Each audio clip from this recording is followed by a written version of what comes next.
This person pierced a woman's hand with a steel needle. Immediately, he commanded her to undress in public. Mechanically, the woman unbuttoned her clothes. The crowd applauded excitedly, but the man ordered her to stop, wanting to play something more thrilling. She obediently opened her mouth. Then the man touched the back of her throat with his finger. At that moment, the woman's gaze suddenly froze, and then the synthetic skin began to peel away. This is a human emotion toy AI robot. 10 years from now, as long as you remove the sensory control box, it instantly loses its life. One day, a man purchased a robot named David because his son had become a vegetable. The man wanted David to replace his son, but his wife, Mary, couldn't accept it. They had a big fight, but in the end, to mend her inner pain, she could only try to accept it. Looking at her own little nest, David said he really liked it. He took some clothes and asked his mom to help him put them on. Mary couldn't adapt for a moment, and quickly hid outside the door. David's program was set to only love Mary, so he was always by her side. Mary was annoyed, and directly locked him in the closet, but David saw it as a game of hide and seek. One day, during dinner, David kept watching his parents, imitating them drinking water from a cup, using a fork to eat noodles.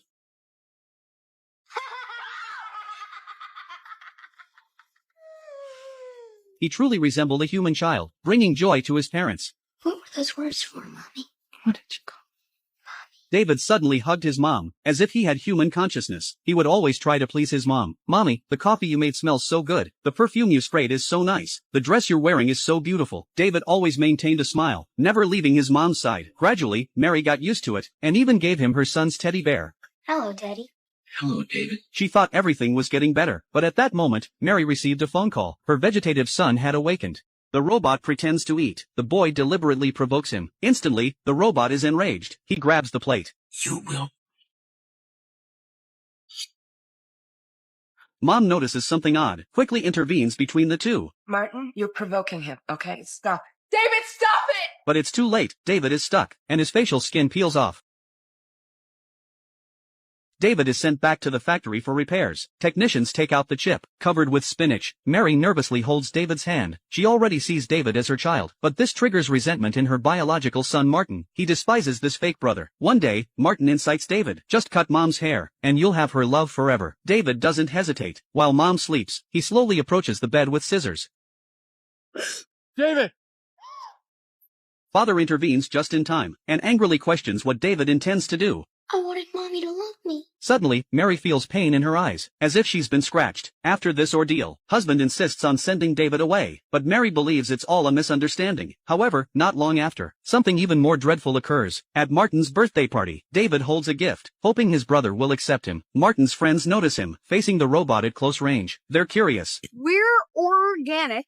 You're mechanical. Discussing if David can pee, and touching the fake skin on his body, surprisingly similar to real skin. Does he have DOS? That's what? Damage avoidance system. Our serving man has it. It's so they don't go picking up fire with their bare hands.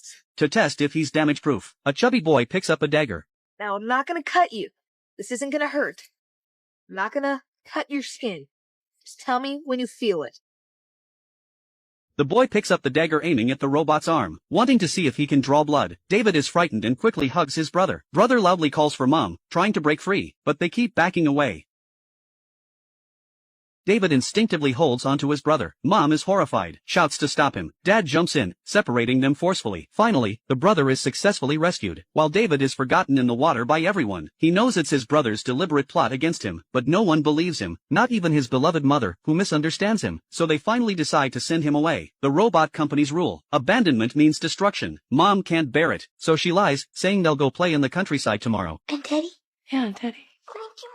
The next day, Mary drives expressionlessly, tears mixed with reluctance and helplessness. The car stops deep in the forest. David happily runs out, wanting to play hide and seek with Mom, but Mom confesses he'll be left here forever. No, Mommy, please, no. I'm sorry I broke myself. I'm so sorry I cut your hair off.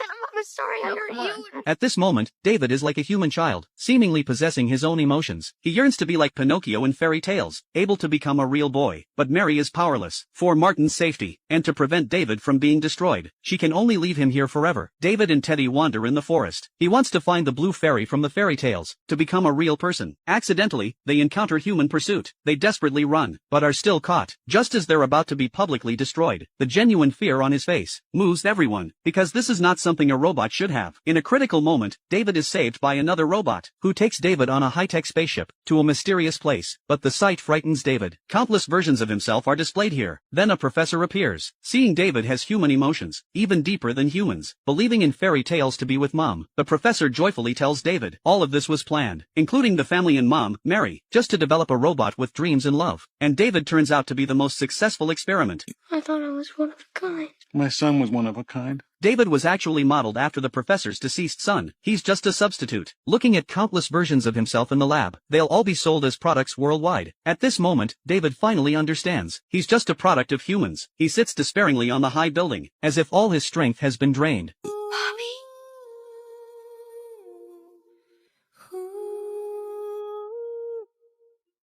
2,000 years later, humans are extinct. Robots dominate the world. They discover David and Teddy in the colorful ocean. The robots awaken him. After memory testing, they find David has independent emotions. To fulfill David's wish, the robots create his memory of home, and according to the fairy tale, make a fake blue fairy. And what is your wish?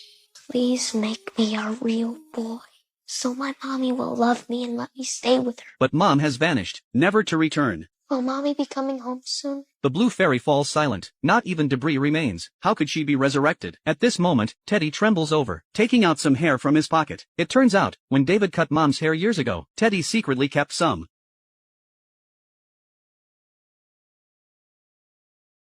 Now you can bring her back.